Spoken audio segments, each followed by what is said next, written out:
এবারে বানানো হচ্ছে হরিচন্দন। আপনারা কি জানেন কিভাবে হরিচন্দন করতে হয়?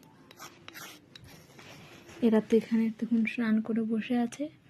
এই যে আমার লাড্ডু রানী, কেশবা, ওরা দুজন বসে আছে। হরিচন্দন করে ওনাদেরকে দিয়ে আর আরতি করব।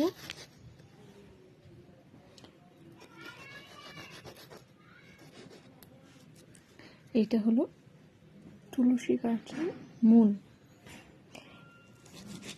যেটা হরিচন্দন বানানোর জন্য চন্দনের কাঠের সাথে এটাকে ঘষতে হয়।